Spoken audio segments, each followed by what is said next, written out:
பாசுரம் 11. கற்று கரவை கணங்கள் பல கரந்து.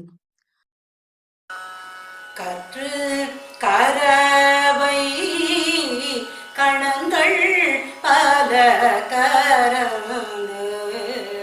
கற்று கரவை கணங்கள் பல கரந்து.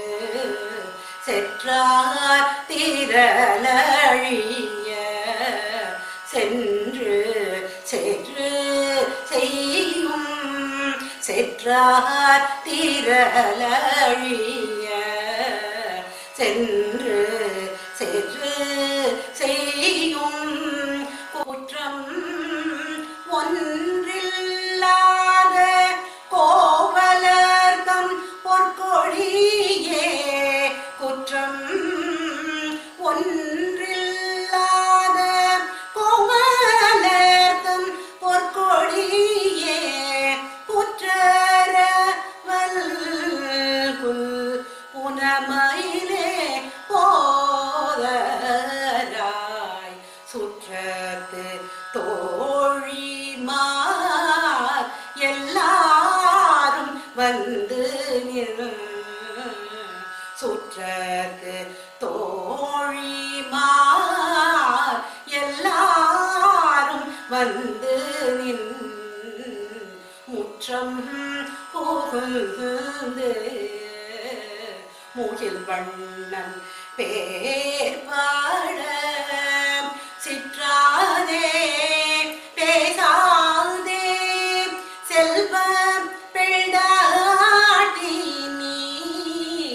சிற்றாதே பேசாதே செல்வ பிள்ளாட்டி நீ. எற்றைக்கு ஊரங்கும் பொருளேலோர் இம்பாவாய்.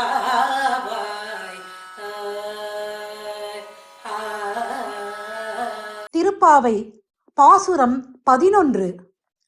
கற்று கரவை கணங்கள் பல கரந்து. கன்றுகளோடு கூடிய பசுக்களிடமிருந்து பால் கறப்பவனாகவும் தங்களை பகைத்தவர்களை எதிர்த்து நின்று போரிடும் தன்மையுடையவனும் மாசுமருவற்றவனுமான கோபாலனை தழுவத் துடிக்கின்ற பொற்கொடியே. புற்றில் இருக்கும் பாம்பின் படத்தை போன்ற அல்குலை உடைய மயில் போன்றவளே. நம் சுற்றுப்புறத்தில் உள்ள எல்லா தோழியரும் உன் வீட்டு வாசலில் வந்து கூடிவிட்டார்கள். அவர்கள் மேகவண்ணனாகிய கண்ணனை புகழ்ந்து பாடிக்கொண்டிருக்கிறார்கள். செல்வத்தையும் பெண்மையையும் புனிதமாய் காப்பவளே, இதையெல்லாம் கேட்டும் அசையாமலும் பேசாமலும் உறங்கிக் கொண்டிருக்கிறாயே. அர்த்தமற்ற இந்த உறக்கத்தினால் உனக்கு என்ன பலன் கிடைக்கப் போகிறது?